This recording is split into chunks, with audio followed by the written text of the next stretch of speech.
Présente dans les universités, les cégeps et les écoles secondaires du Québec, Force Avenir vise à reconnaître, à honorer et à promouvoir l'engagement étudiant dans des projets qui contribuent à la formation de citoyens conscients, responsables, actifs et persévérants, à la fois enracinés dans leur collectivité et ouverts sur le monde.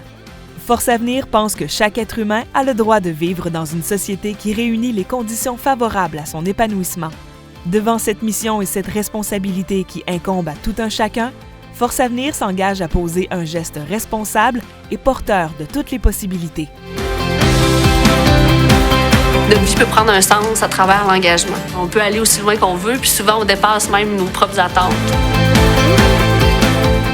Force Avenir a choisi de cibler la jeunesse et de faire connaître des exemples qui parlent, qui sont en mesure d'inspirer les gens et qui illustrent des avenues pouvant être empruntées pour que la société et son système d'éducation répondent mieux à leur mission, soit celle de former des citoyens épanouis, responsables et engagés. Quand on s'engage pour quelque chose, ça te permet un peu d'allumer d'autres personnes. Tu commences à trouver du sens là-dedans, c'est-à-dire, dans ma vie, ce combat-là, j'ai envie d'avoir au moins essayé de faire tout ce que je pouvais.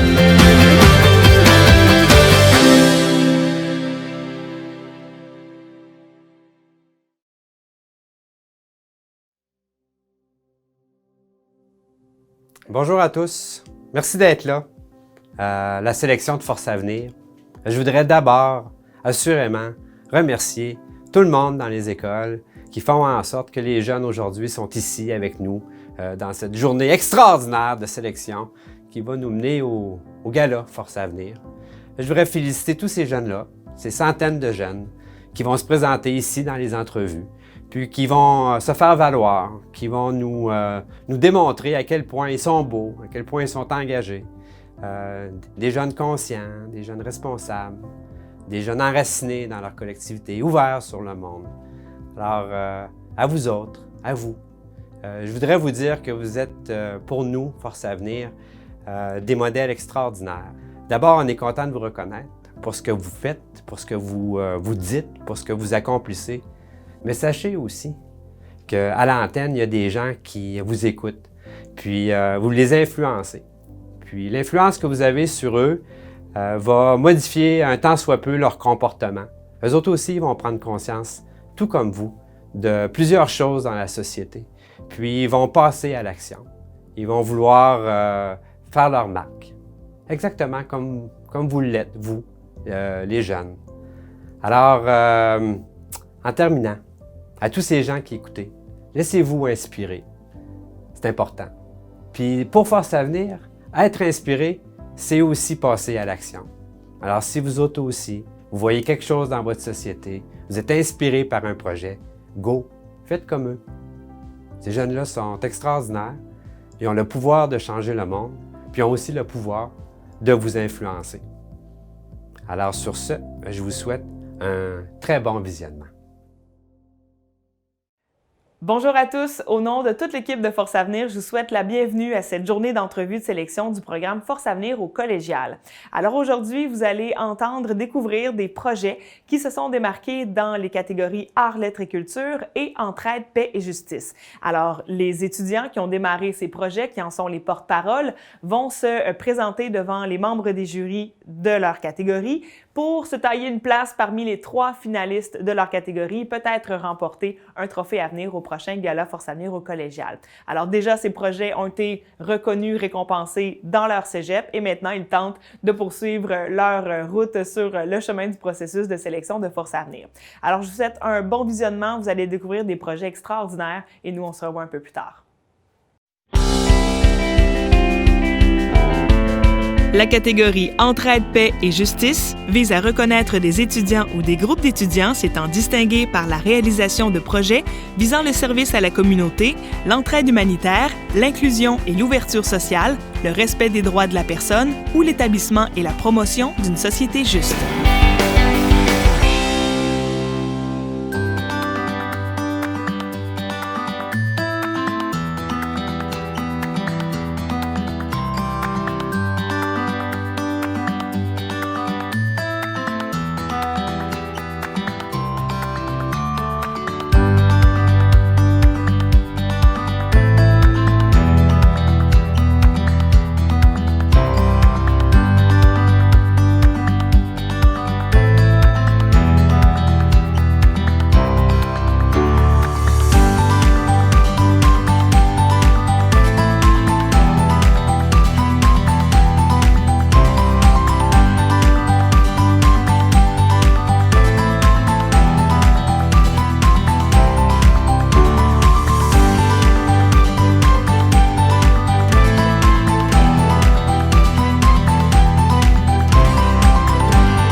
La catégorie Entraide, paix et justice vise à reconnaître des étudiants ou des groupes d'étudiants s'étant distingués par la réalisation de projets visant le service à la communauté, l'entraide humanitaire, l'inclusion et l'ouverture sociale, le respect des droits de la personne ou l'établissement et la promotion d'une société juste.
La catégorie Entraide, paix et justice vise à reconnaître des étudiants ou des groupes d'étudiants s'étant distingués par la réalisation de projets visant le service à la communauté, l'entraide humanitaire, l'inclusion et l'ouverture sociale, le respect des droits de la personne ou l'établissement et la promotion d'une société juste.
La catégorie Entraide, paix et justice vise à reconnaître des étudiants ou des groupes d'étudiants s'étant distingués par la réalisation de projets visant le service à la communauté, l'entraide humanitaire, l'inclusion et l'ouverture sociale, le respect des droits de la personne ou l'établissement et la promotion d'une société juste.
La catégorie Entraide, paix et justice vise à reconnaître des étudiants ou des groupes d'étudiants s'étant distingués par la réalisation de projets visant le service à la communauté, l'entraide humanitaire, l'inclusion et l'ouverture sociale, le respect des droits de la personne ou l'établissement et la promotion d'une société juste.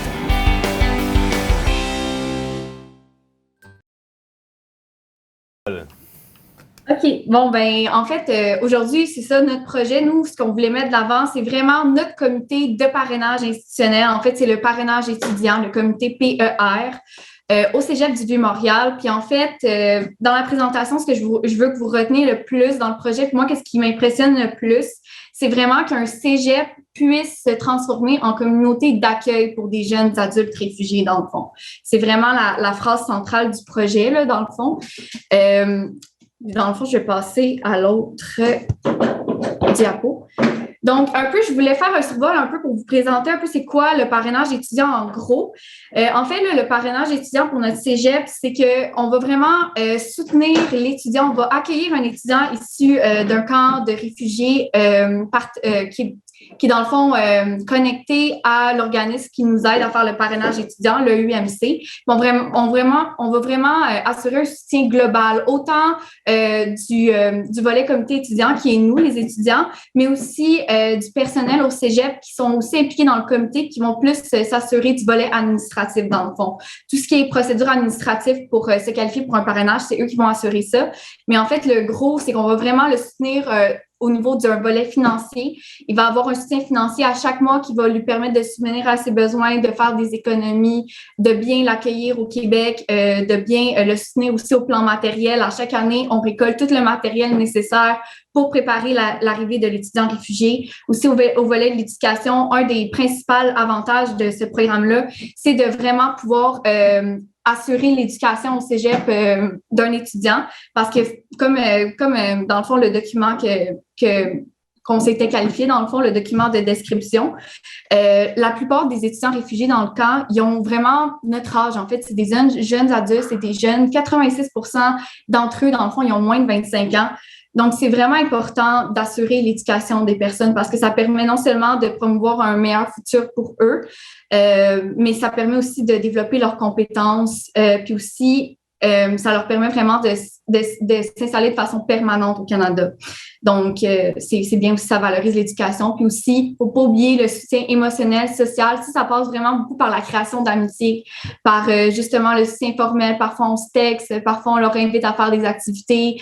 On va l'écouter, on va être présent pour eux. Puis, volet santé, ben ça va être vraiment de s'assurer que ça va bien son arrivée. Tu sais, quand on arrive au Québec, justement, il y a tellement d'adaptations à faire. Puis, il va y avoir justement notre équipe d'étudiants, mais aussi l'équipe de professeurs, surtout en travail social, qui va justement faire des suivis avec lui ou avec la personne en tant que telle pour s'assurer que ça se passe bien, là, son intégration, puis qu'il se sente bien émotivement, puis que justement, c'est vraiment un soutien global, puis c'est une bonne particularité du programme de parrainage, axé aussi sur le volet d'éducation.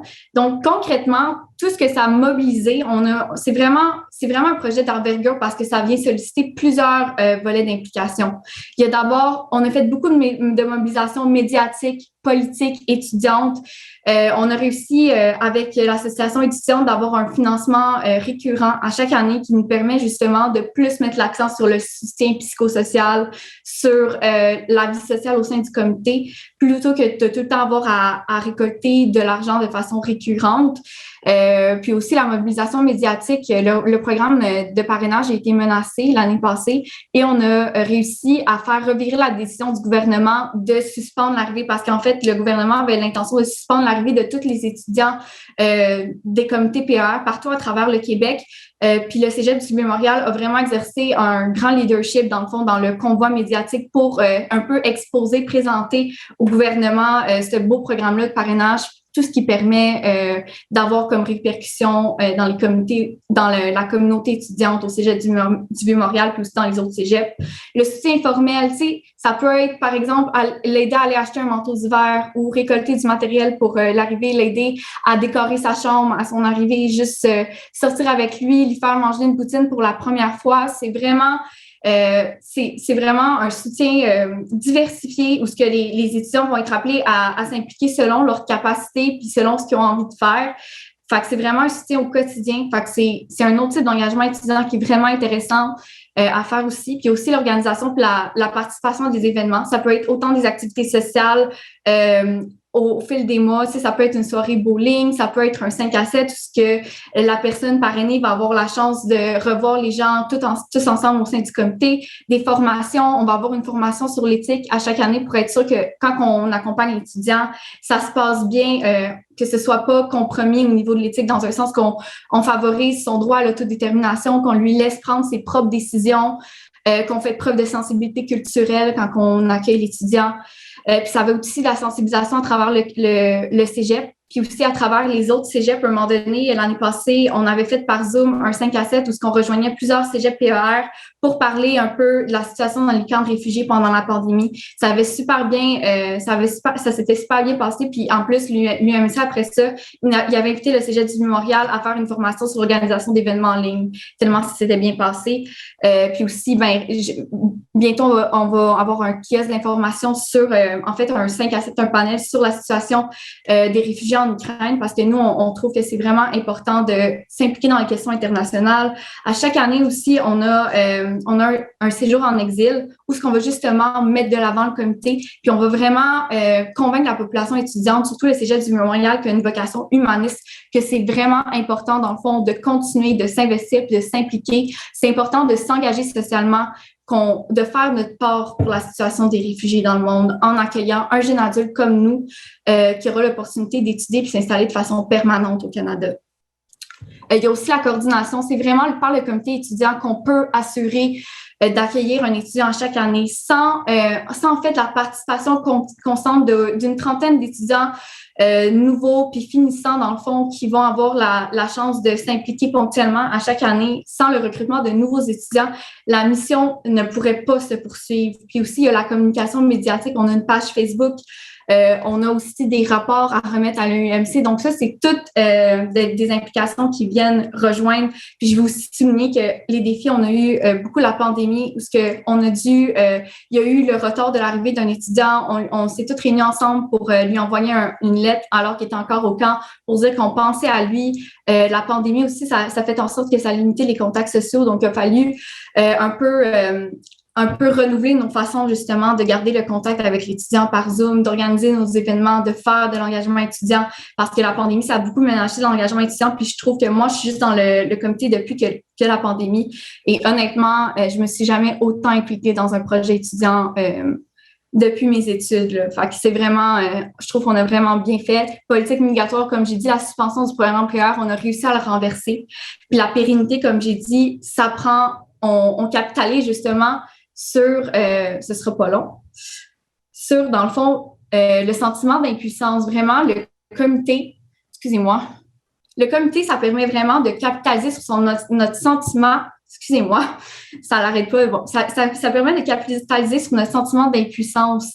Tu sais, dans les questions, justement, entrée, paix et justice, c'est surtout que des fois, ça peut être démobilisant, le sentiment d'impuissance face aux questions internationales. Tu sais, avec les questions des enjeux environnementaux, la crise des réfugiés, on peut facilement se sentir envahi par un sentiment qu'on a l'impression qu'on peut rien faire, par une culpabilité. Mais justement, ce projet-là, ça permet vraiment d'agir sur ce sentiment-là, puis de vraiment s'engager dans un projet collectif parce qu'on peut vraiment avoir un impact quotidien sur la personne accueillie. Ça aussi, ça permet de conscientiser puis briser les préjugés entourant les réfugiés. Par exemple, les étudiants qui côtoient quotidiennement les étudiants accueillis, ben ils peuvent parler du réfugié accueilli au sein de leur famille. Par exemple, il y a une personne qui a le 2e étudiant par année où il a invité l'étudiant à faire de la pêche à glace avec son père qui vient des régions.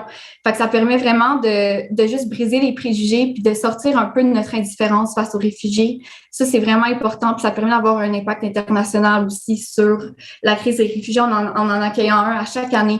Sans notre engagement, l'étudiant serait resté dans le camp de réfugiés puis il n'y aurait pas d'opportunité pour son futur encore. Il attendrait encore une opportunité pour pouvoir aller étudier, pour pouvoir se réinstaller, pour pouvoir justement réaliser ses passions comme n'importe quel jeune adulte voudrait faire encore aujourd'hui. Ça permet aussi d'offrir un soutien global aux réfugiés. Marie, il reste 1 minute. Parfait, c'est bon. C'est ça permet de vraiment aussi faire une société plus engagée. Les étudiants, même la communauté étudiante au sens plus large, ben ça leur permet de leur donner la croyance que ça prend pas beaucoup pour soutenir les réfugiés, même plus largement au Québec.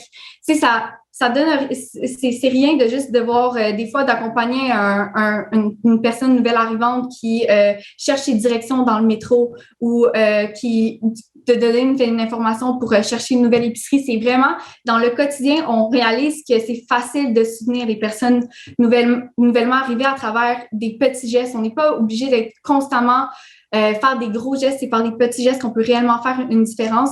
Ça permet aussi de faire rayonner les arts parce que les cégeps, parce qu'on choisit vraiment des étudiants qui correspondent aux orientations de notre cégep. Le cégep du Vieux-Montréal est très axé sur les arts. Donc, ça permet non seulement de valoriser l'éducation au cégep, tu sais, de vraiment, l'étudiant, il a envie d'aller étudier au Canada, puis il a envie d'étudier au cégep. Puis, on favorise aussi les services au cégep. Tu sais, c'est comme, par exemple, l'association étudiante. Le premier étudiant, il a travaillé au café étudiant. Puis aussi, les différentes disciplines au cégep. Il y a autant des étudiants qui sont en travail social, qui sont impliqués au sein du comité, des professeurs de différentes professions en sciences humaines, en arts, qui sont impliqués au sein du comité. Aussi, ça valorise les institutions francophones au sein du Canada, mais aussi au Québec. J'ai eu la chance de connecter avec plusieurs établissements francophones au Québec, puis aussi à travers le Canada, à travers Zoom, à travers le réseau de l'EMC. Donc, c'est pas mal ça. Fait que, voilà. Ouais. Donc, Marie, on vient d'arriver à la 10e minute, donc on va devoir couper la présentation. On va entamer la période de questions. Donc, je vais te demander de départager ton écran, s'il te plaît, Marie. C'est bon. Ce sera pas long. Parfait. Merci beaucoup. Oui, c'est bon. Donc, là, la prochaine... Ce sera pas long, je pense. Oui. Ouais. OK, d'après moi, ça... Est-ce que vous m'entendez bien? Oui. Parfait. Donc, Eve-Marie, on va amorcer la période de questions de 10 minutes. Donc, mes collègues vont lever leurs mains, vont interagir avec toi, poser des questions. Donc, chers collègues, à vous la parole.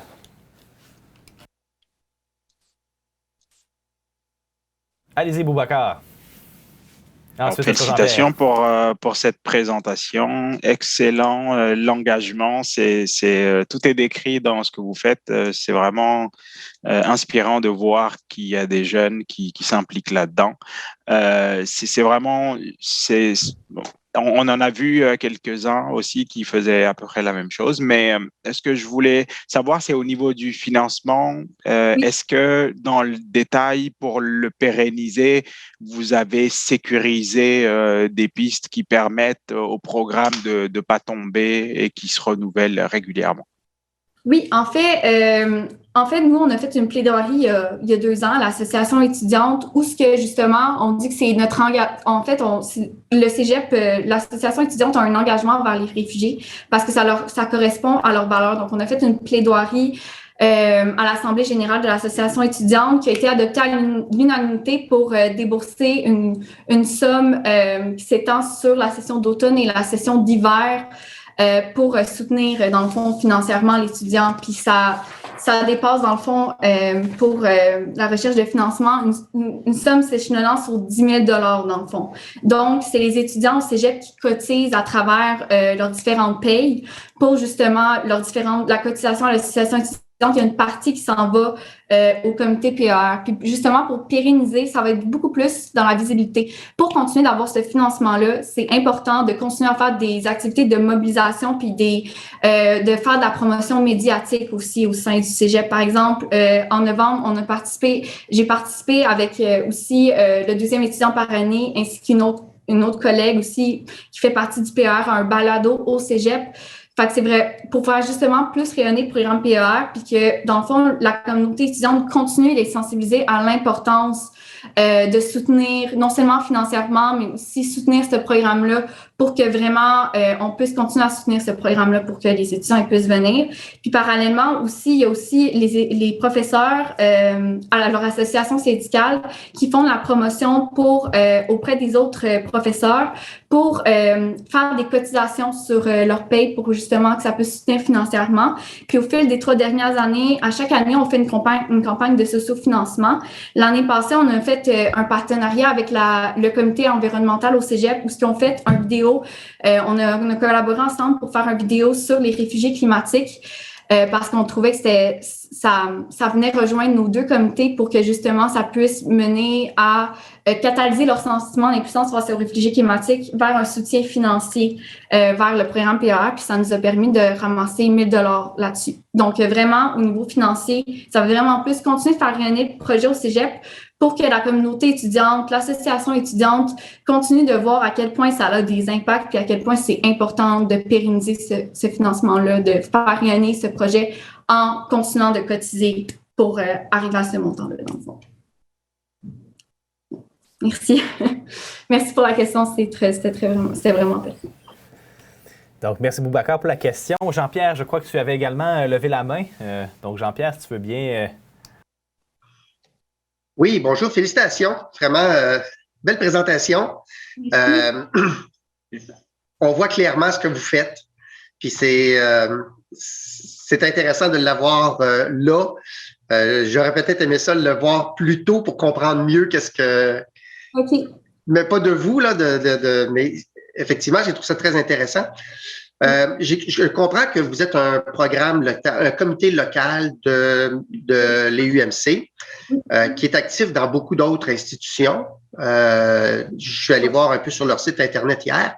On parle, il y a quand même au moins 90 institutions à travers le Canada qui sont impliquées avec eux autres. Je suis curieux de savoir en quoi votre programme est différent de celui des autres. En fait, moi, c'est sûr que l'EUMC, c'est un organisme qu'il y a partout des cégeps, mais moi, je trouve que je veux souligner l'engagement du cégep de prendre part à cette mission-là, tu sais, de souligner que, oui, chaque comité local a ses caractéristiques, mais moi, je trouve que ce projet-là, c'est un projet innovant en soi au cégep puis dans tous les autres cégeps. Je veux faire rayonner le parrainage étudiant en général à travers mon propre comité. Puis je trouve que notre comité aussi, il est innovant dans le fond, dans la partie aussi caractère novateur, là, c'est que justement, le point en soi des comités locaux, c'est que ça permet, c'est une institution partout à travers le Canada, puis le programme de parrainage, c'est unique au Canada. Fait que pour moi, que mon cégep valorise ce programme-là, dans son institution scolaire, je trouve ça innovateur en soi. Puis je trouve aussi que aussi ce programme-là aussi, je trouve que ça valorise beaucoup les relations égalitaires entre les étudiants. Il n'y a pas beaucoup de programmes d'accueil des immigrants à travers le Québec que justement, c'est des jeunes adultes qui s'entraident entre jeunes adultes pour moi. Tu sais, avant par exemple, les nouveaux arrivants, on a beaucoup un peu un lien de comme, tu sais, les immigrants, c'est comme, on leur doit quelque chose. Non, c'est un lien d'échange, puis c'est vraiment un rapport d'entraide entre d'autres jeunes adultes qui aident d'autres jeunes adultes. Tu sais, c'est vraiment, il y a un lien égalitaire, puis ça nous permet vraiment un niveau de conscientisation dans un projet touchant les questions internationales que j'avais jamais vécu autant de conscientisation, de juste pouvoir côtoyer un étudiant, puis les étudiants réfugiés, ils ont vraiment quelque chose qu'on voit pas ailleurs, leur expérience, leur résilience, leur courage, ça te change vraiment, puis je trouve que c'est innovateur en soi de pouvoir avoir la chance un tel niveau de conscientisation dans la communauté étudiante, puis aussi ça permet aussi de vraiment une collaboration entre les étudiants puis les professeurs que j'avais jamais vécu. Tu sais, d'habitude, c'est comme il y a les étudiants, les professeurs de côté,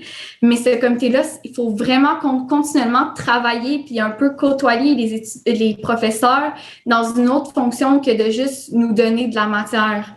Fait que c'est vraiment, je trouve que c'est intergénérationnel puis ça permet aussi de valoriser comme un sentiment d'appartenance au cégep que j'avais jamais vécu. Puis ça permet aussi d'aller solliciter des services, mettons, l'association étudiante, le café étudiant, par exemple, pour chercher des emplois ou solliciter des connexions. Tu sais, les premiers emplois des étudiants ou l'appartement, ben c'est à travers le comité qu'ils l'ont trouvé, dans le fond. Fait que ça, ce modèle-là juste d'entraide, de réseautage entre étudiants, je trouve que c'est ça, c'est innovateur en soi. C'est un modèle d'immigration qui est important de valoriser puis qui est important dans le fond, d'amplifier. Là. Tu sais, là, on accueille juste un étudiant, mais avec plus notre projet va être gros, ben, plus on va être en mesure, plus notre projet va être connu, puis plus on va avoir un soutien encore plus élargi, ben plus on va être en mesure d'accueillir plus d'étudiants. Puis aussi, notre cégep, tu sais, dans le processus de sélection, on choisit des étudiants que,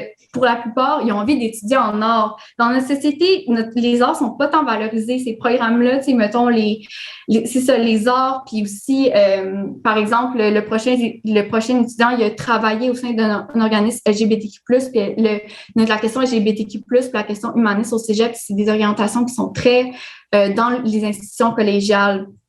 Puis les institutions au cégep, je trouve que le parrainage étudiant, ça permet aussi de valoriser le cégep.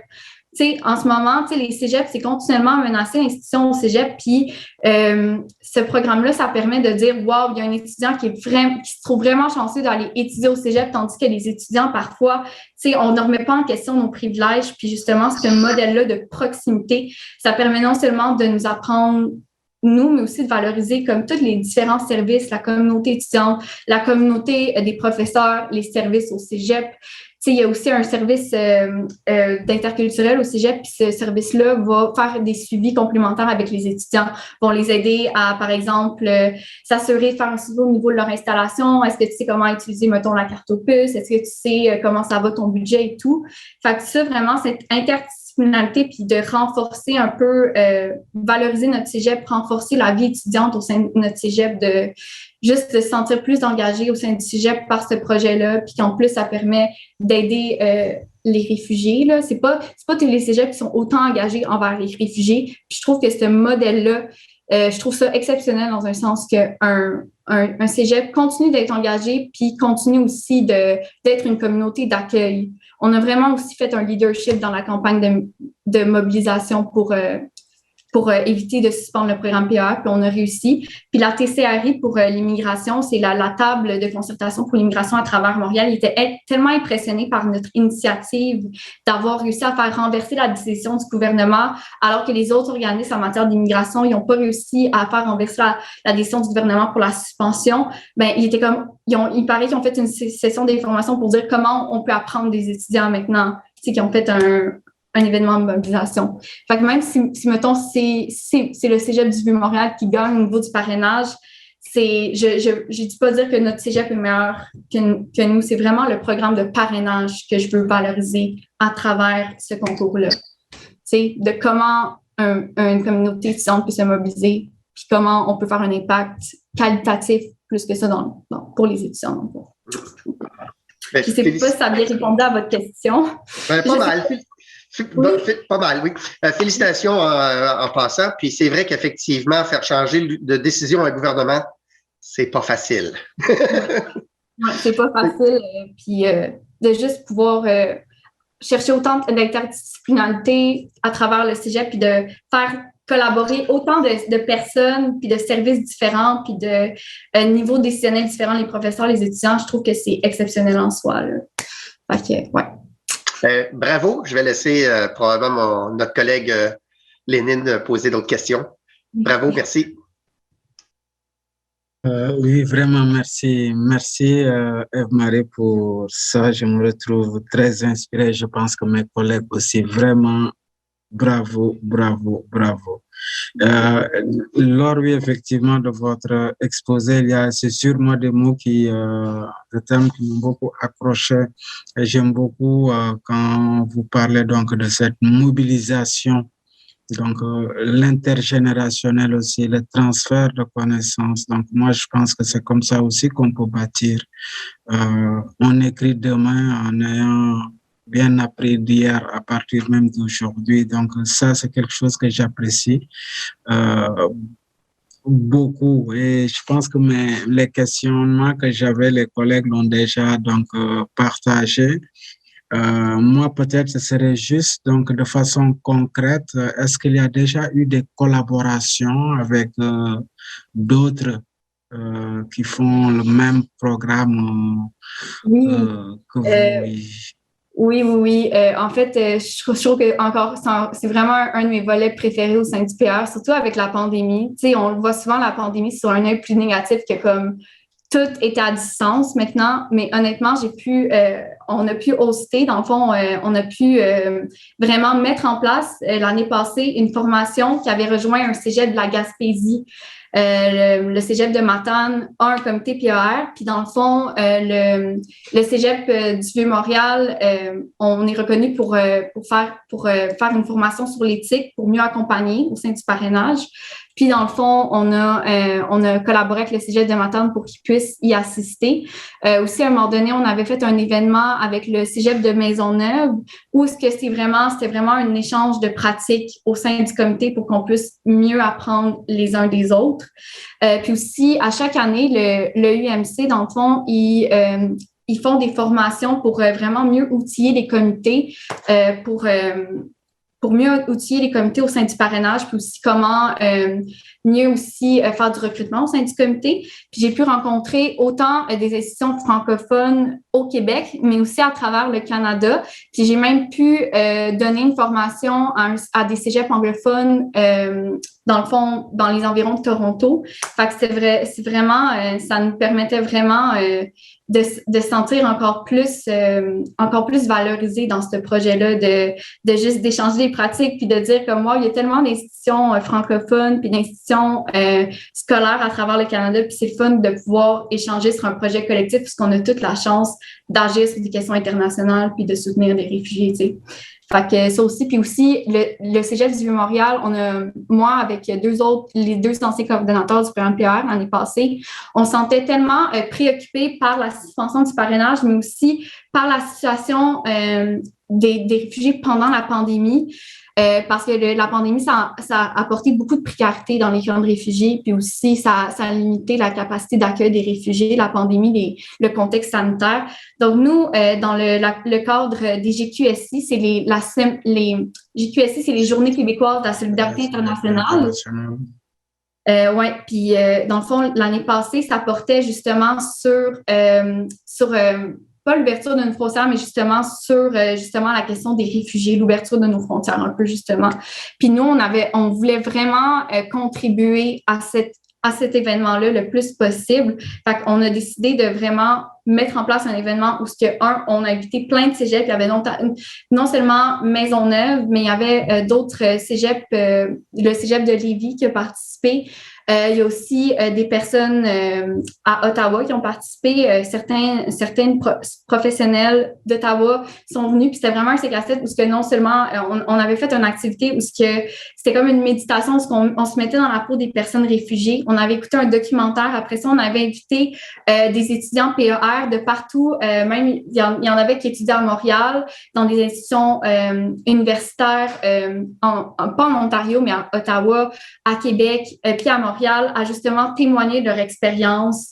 Puis après ça, on avait invité aussi une personne de l'UMC à plus parler de comment ça se passe dans les camps des réfugiés. Une personne, c'est ça, je me rappelle plus exactement de son titre de poste, mais elle est vraiment responsable du développement international à l'UMC. Fait que c'était vraiment super qu'on puisse s'impliquer dans un événement qui touche pas le UMC. Là. C'est vraiment un événement qui vient rejoindre plusieurs organismes communautaires à travers le Québec, puis qu'on puisse autant rejoindre puis sensibiliser autant le cégep. Puis je trouve que ça, je peux pas garantir que ça a favorisé plus de mobilisation quand il y a eu le temps quand le UMC nous a donné le feu vert pour vraiment se faire un convoi médiatique pour la suspension du programme PR.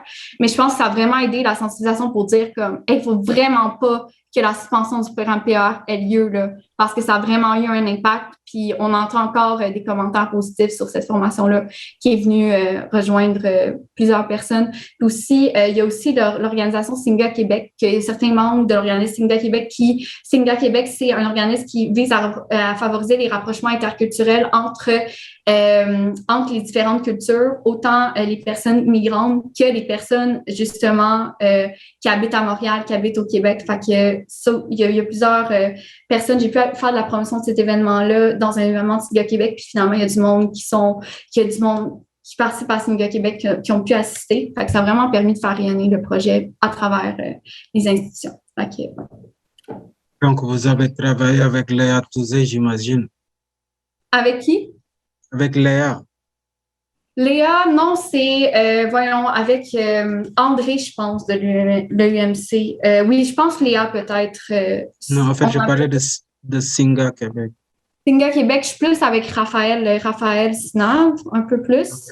Je pourrais demander à Raphaël si elle connaît Léa, mais ça se peut que je l'avais rencontrée dans justement un C-cassette de Singa Québec parce que je faisais la promotion de l'événement. Là. Il y avait comme plusieurs personnes, mais ça se peut, je vais faire un suivi avec elle, ça se peut très bien. Où vous voyez-vous dans 5-10 ans?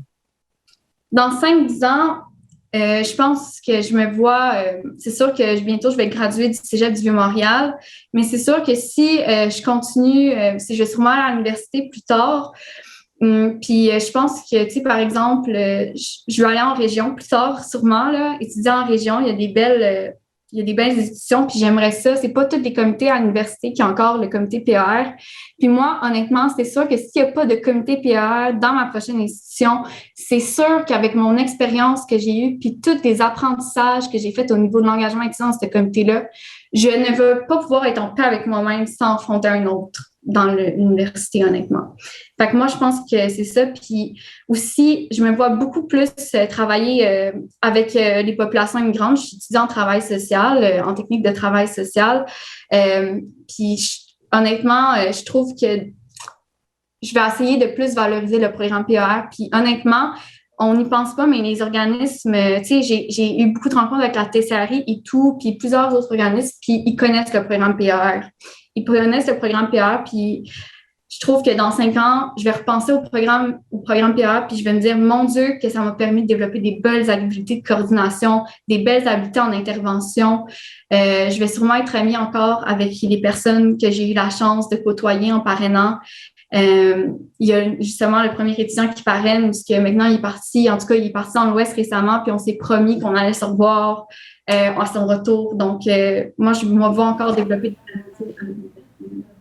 des Eve-Marie, il reste une petite minute. Donc, voilà, je pense que c'est comme ça que je me vois dans 5 ans. Puis encore, défendre la question des réfugiés, sensibiliser les personnes à la question des réfugiés, parce que quand je côtoie les personnes que j'ai parrainées, ça me hante à quel point c'est leur expérience. Tu sais, c'est pas juste eux, ils ne voient pas de loin, tu sais, c'est leur famille, c'est leur expérience de... Faut pas que je laisse les personnes, tu sais, eux, ils ont eu la chance d'aller étudier au Canada, mais il faut pas que je laisse la situation, eux, ils viennent principalement d'Afrique, mettons du Congo ou du Burundi, eux, ils ont un engagement avec leur communauté. Puis je pense que ça va me pousser encore à m'investir dans des questions internationales, parce que quand on côtoie de près au quotidien quelqu'un qui est tout le temps préoccupé par ça, puis qu'on voit un peu sa réalité, ça nous change. Donc, c'est un peu sur ces 3 aspects-là que je me vois encore. Ouais. Puis j'aimerais ça qu'il y ait encore peut-être 5-6 nouveaux étudiants par année au sein du cégep. Je vais continuer de faire un suivi avec les nouveaux étudiants et le comité. Quand ils font des activités, j'aimerais pouvoir là, participer en quelques-unes encore. Donc, voilà. Merci infiniment. Oui, Jean-Pierre. Jean-Pierre, je peux te laisser un petit 30 secondes. Même pas. Je voulais juste savoir, le programme, est-ce que tu es une de celles qui l'a démarré, ce programme-là? Parce qu'on parle d'il y a 3 ans, c'était ma question. Même pas. Je suis arrivée 1 an après le programme. Puis qu'est-ce que je trouve beau, c'est que c'est même pas moi qui l'ai parti, mais c'est parti du même sentiment d'impuissance de la personne qui a décidé de fonder le comité. Fait que c'est comme un sentiment d'impuissance qu'on partage tout qui nous permet d'assurer la pérennité au sein du comité. Fait que je trouve que c'est encore plus beau. Donc, voilà. Merci beaucoup. Puis bon succès. Merci beaucoup. Merci beaucoup pour votre écoute. C'est intéressant d'échanger avec vous. Eve-Marie, je vais ajouter ma voix avec celle de mes collègues pour te féliciter une fois de plus. Une belle présentation. Je pense que tu es quelqu'un de très passionné par ce qu'elle entreprend. Continue comme ça, puis on te souhaite la meilleure des chances pour la suite des choses.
Tu es étudiant au collégial et tu es engagé dans ton milieu, tu es créatif et tu souhaites faire une différence autour de toi?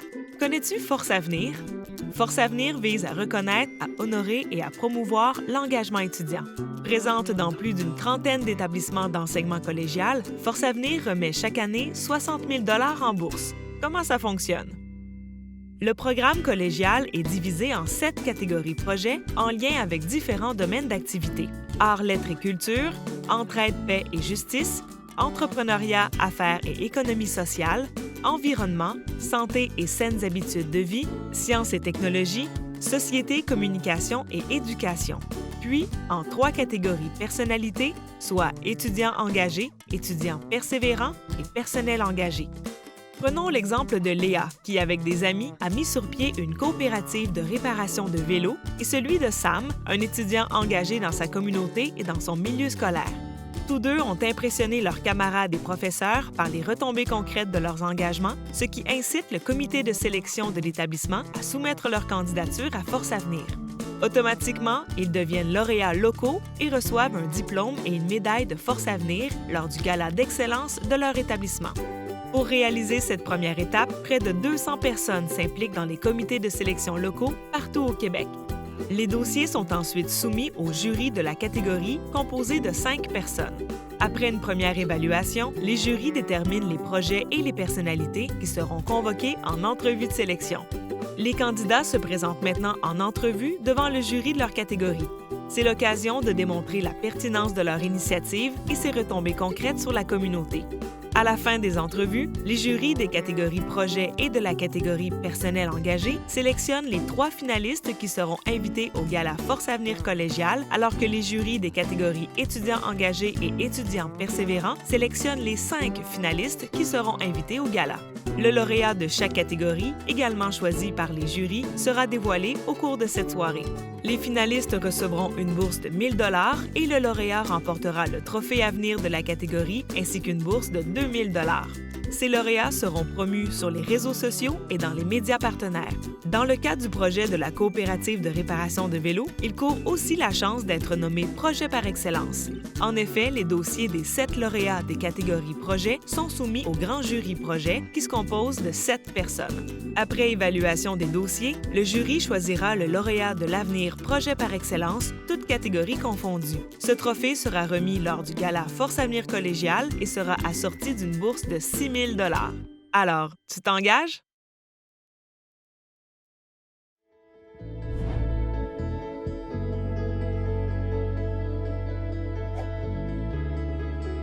Un leader, une de ses principales caractéristiques, c'est à mon point de vue de mobiliser, d'être capable d'aller chercher des personnes qui vont adhérer au projet auquel il croit ou qu'il véhicule. Ça va être vrai pour un leader qui est à la tête d'une entreprise, mais c'est vrai pour un leader qui est à la tête d'un mouvement social ou qui a un projet particulier et pour lequel il est capable d'aller chercher des ressources. La principale ressource, c'est qui? C'est quoi?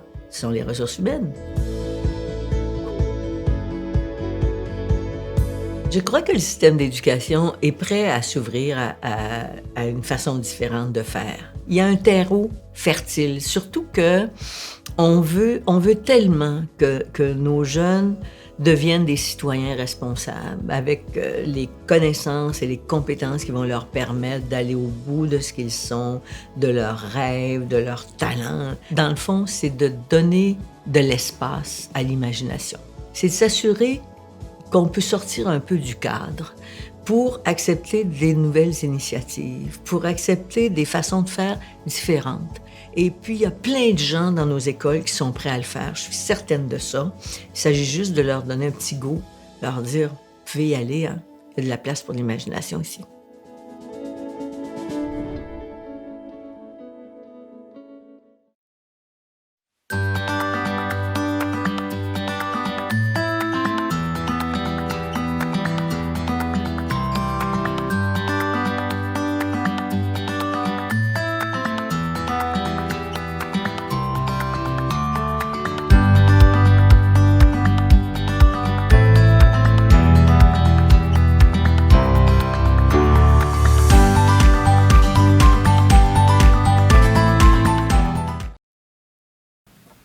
So my name is Jessie Ann Sutherland. I am a second-year student at Champlain College, attending special care counseling.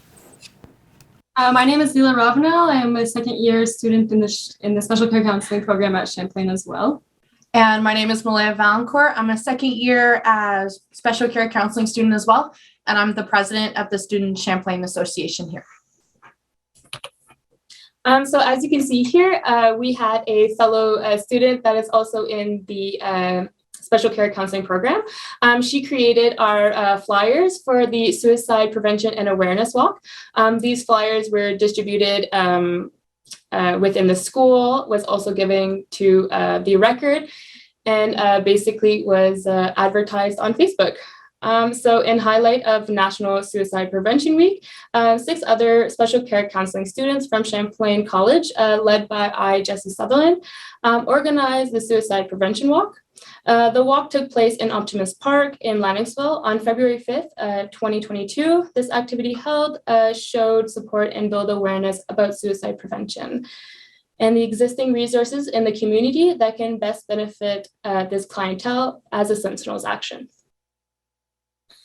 So as the student body president, I had the opportunity within my position to have access and direct contact with our Dean of Student Services here at Champlain, as well as our recreational technician, Sheila Quinn, who was able to help empower this movement and as well as organize it to make sure everything ran smoothly. So here is at Optimist Park, like where the walk took place.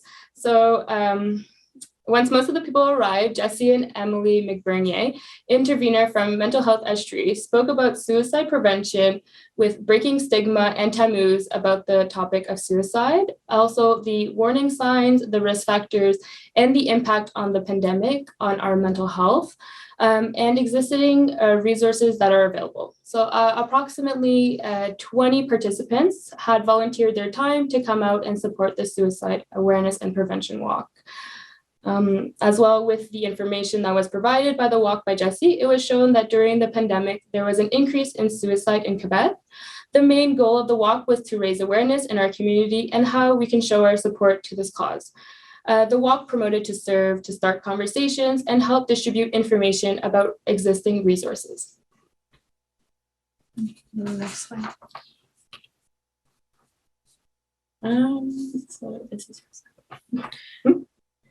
So the Student Association supported the event through promoting it. So we shared it on our social media page, which we have connected to most of our students here on campus, so Instagram and Facebook, as well as Omnivox.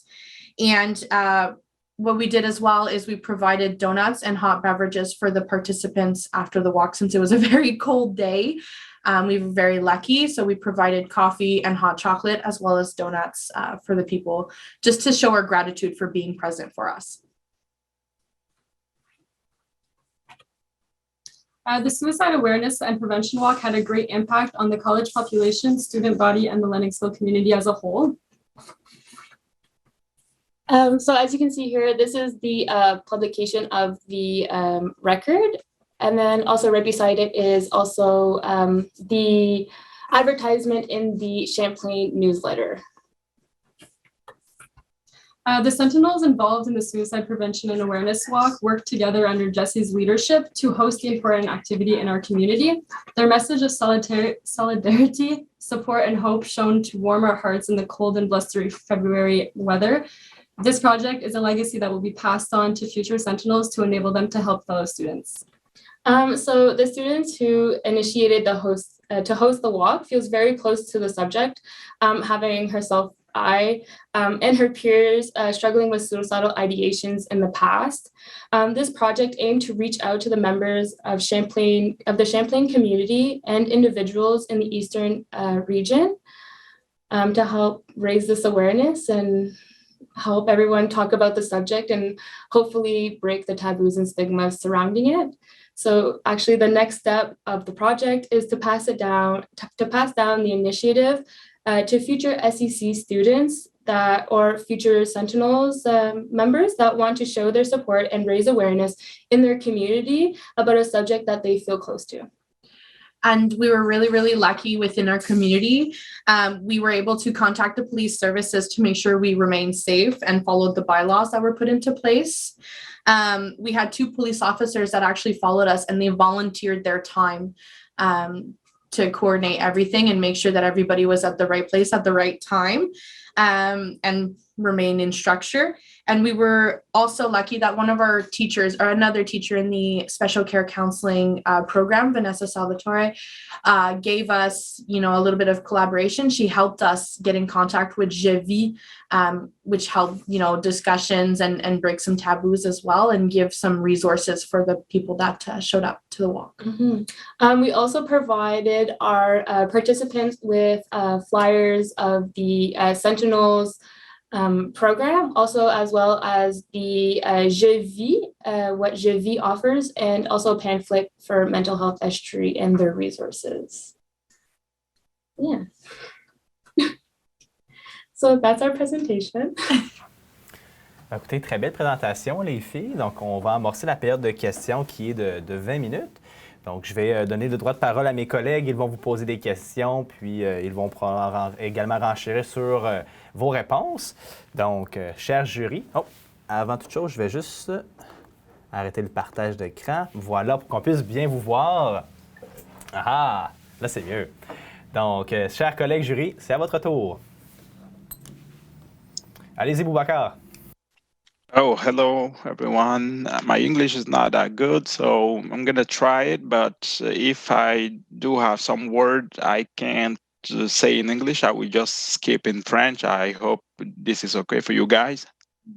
Si jamais vous pouvez la poser en français, là, on est bilingue. Là. Parfait, c'est excellent. Fait que vous m'arrangez. Merci beaucoup. Ben, c'est génial de vous engager comme ça. C'est vraiment une excellente initiative. Là, félicitations.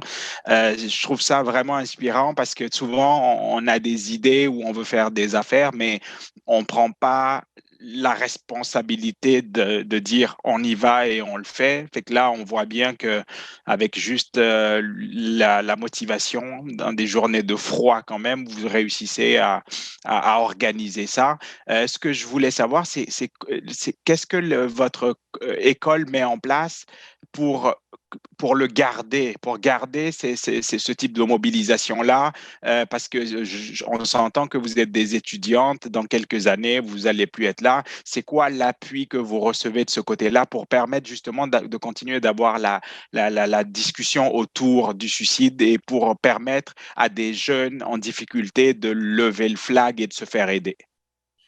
Oui, ben c'est une excellente question. J'apprécie vraiment. Qu'est-ce qu'on fait, c'est qu'on a aussi apporté ça à l'association étudiante. Donc, eux autres ont mis en place, je dis eux autres, la présidente étant moi, on a mis en place là, un petit peu plus de renseignements pour nos élèves, ainsi que vraiment quelque chose de fondé qu'on va pouvoir renouveler à chaque année. Nous avons parlé avec le Dean de Student Services aussi. Donc, sur notre site web, là, sur Champlain, on a maintenant un bouton qui s'appelle Emergency. Donc, aussitôt qu'il y a quoi que ce soit qu'un élève ou quelqu'un qui fait partie de l'enseignement, là, il sent détresse, c'est quelque chose qui est direct là, tout de suite pour avoir une action là, immédiate. Donc, on a mis des petites choses en place comme ça, puis on est capable de renouveler là, cette idée-là chaque année. Donc, la prochaine présidente, j'ai déjà donné de l'information pour quand elle va rentrer en service et le conseil le connaît déjà le protocole pour ceci. Merci beaucoup, Boubacar, pour la question. Donc, la prochaine question, Jean-Pierre. Oh, Lénine qui en premier. Jean-Pierre, allez-y. Je laisse l'honneur à Jean-Pierre. Wow.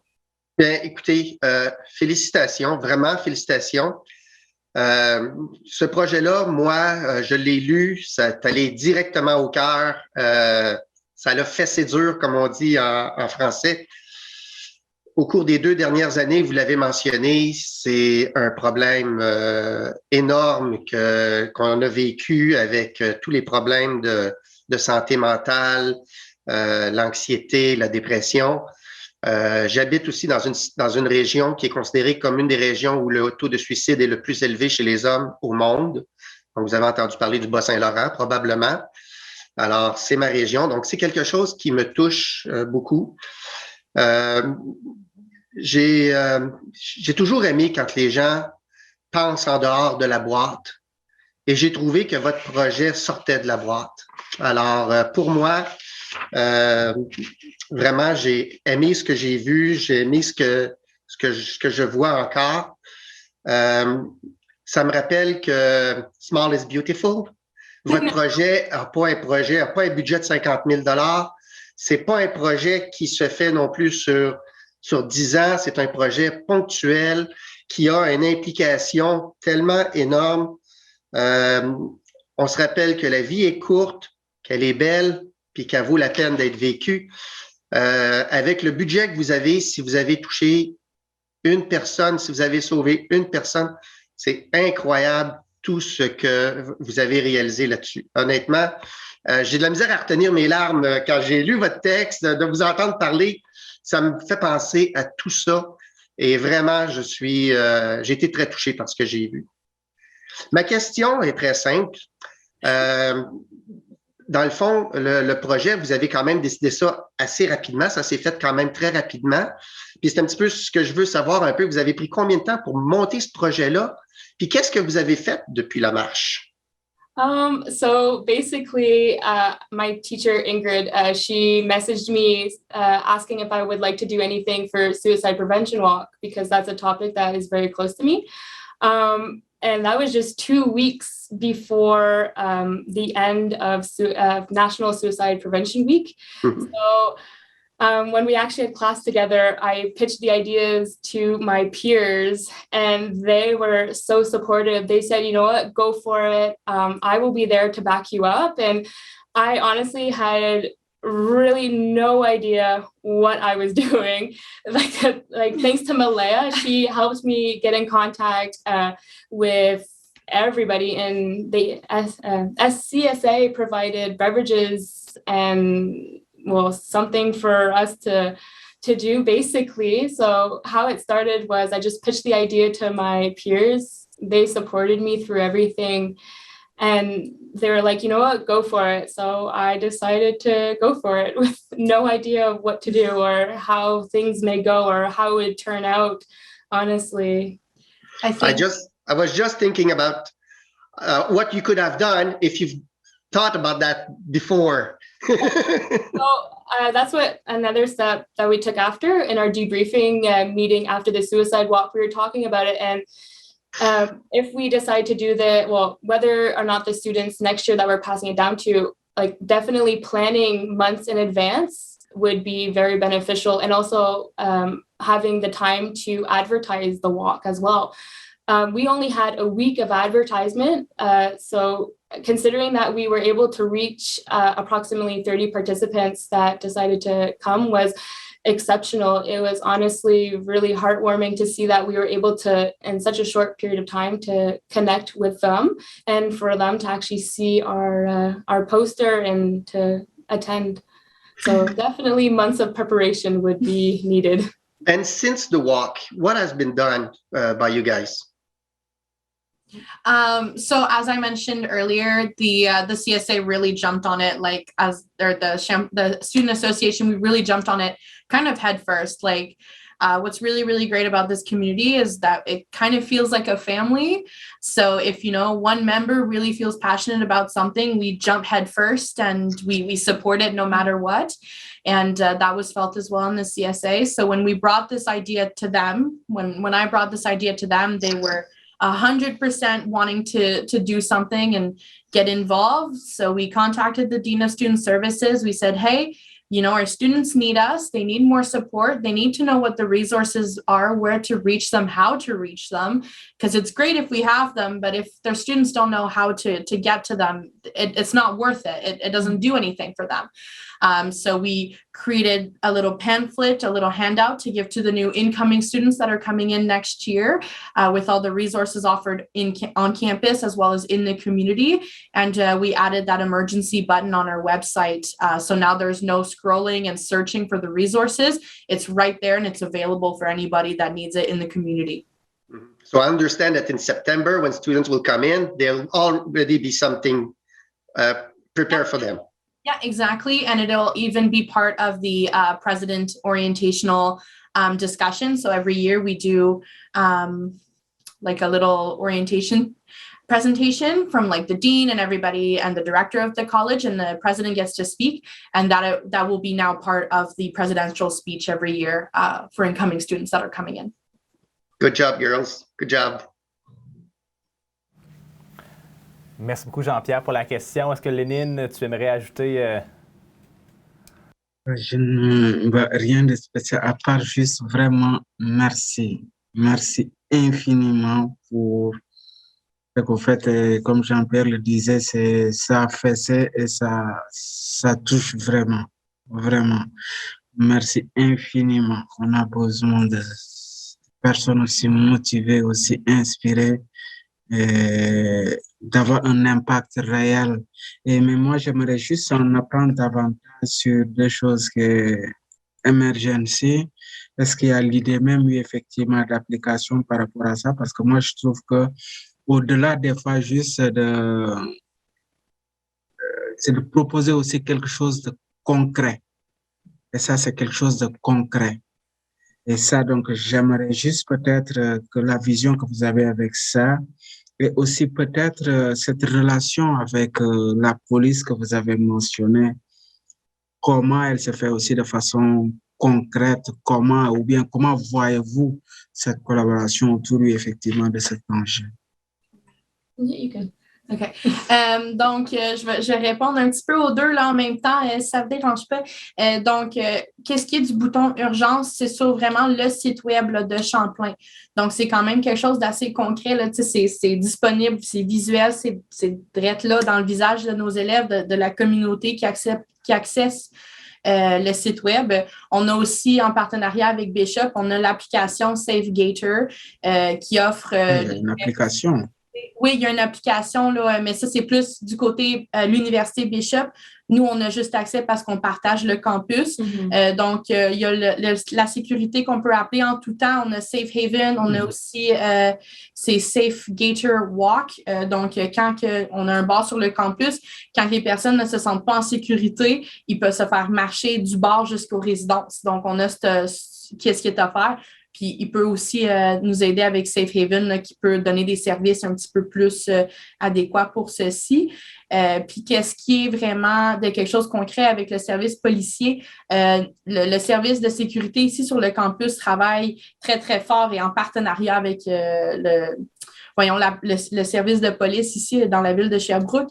Donc, on est vraiment chanceux pour ça, là. Donc, s'il y a quoi que ce soit, la sécurité, ils sont capables d'appeler la police là, sans problème.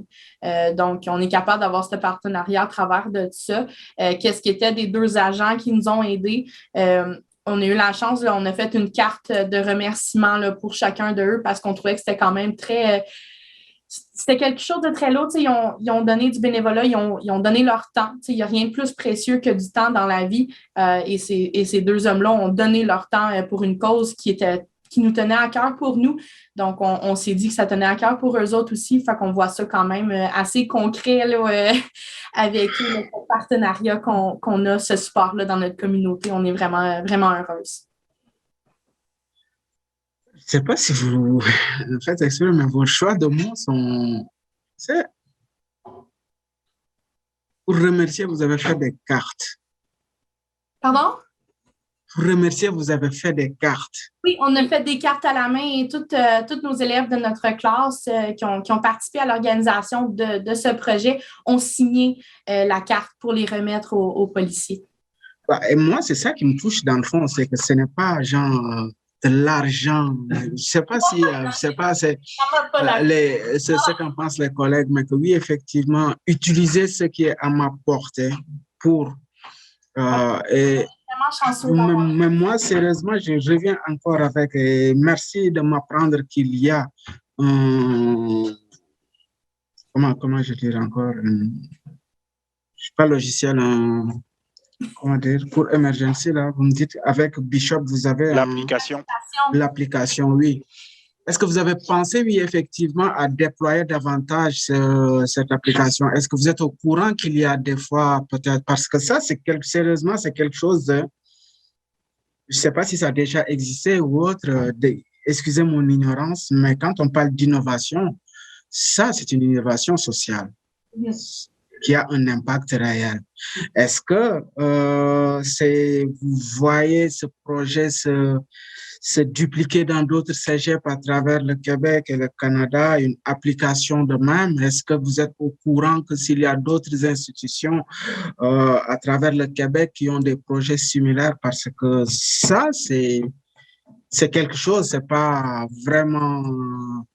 Et ça interpelle beaucoup, que ce soit au niveau, oui, effectivement, de la créativité de l'application, et ça peut même aller chercher plusieurs autres secteurs qui, quand on parle de communication, donc là, on est vraiment dans le social et comment l'application même aussi, je verrais bien un étudiant, oui, effectivement, en communication qui, en tout cas antique, qui s'impliquerait de façon sociale, son implication serait, oui, effectivement, le développement de telles applications.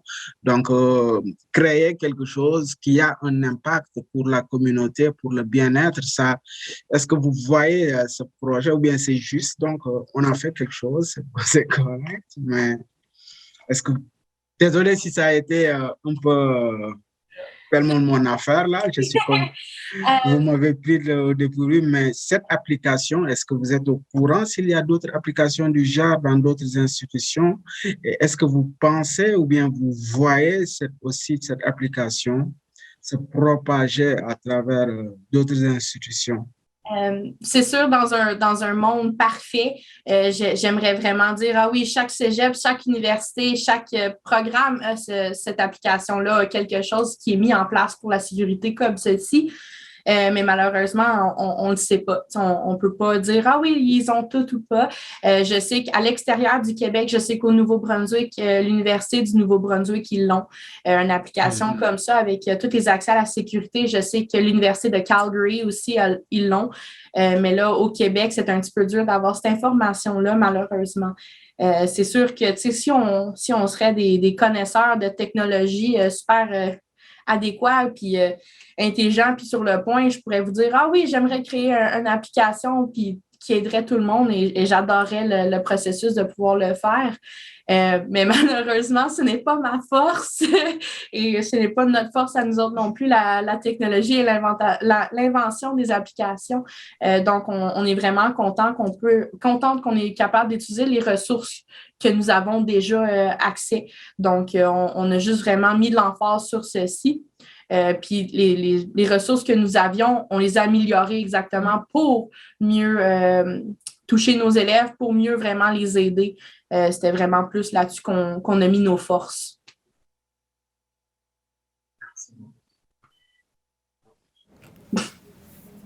Lénine, est-ce que tu avais d'autres... est-ce que tu avais un complément d'information? Non, merci, je suis... Vous m'avez terrassé, merci pour tout. Merci sincèrement du fond du cœur pour tout.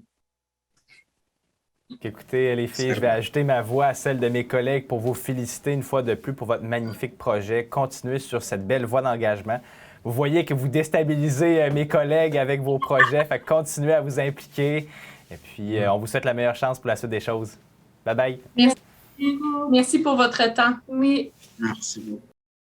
Voilà, c'est ce qui met fin à cette journée d'entrevue de sélection du programme Force Avenir au collégial. J'ai été inspirée, je suis certaine que vous l'êtes vous aussi également. Si vous voulez continuer de suivre le processus de sélection de Force Avenir, bien sûr, on vous invite à suivre notre site web, mais encore nos différents réseaux sociaux. Donc, pour en apprendre sur qui seront les gagnants de ces journées d'entrevue de sélection et qui se mériteront également les trophées à venir lors du prochain gala Force Avenir. Alors, suivez-nous sur les réseaux sociaux et sinon, je vous dis à une prochaine journée d'entrevue de sélection. Au revoir.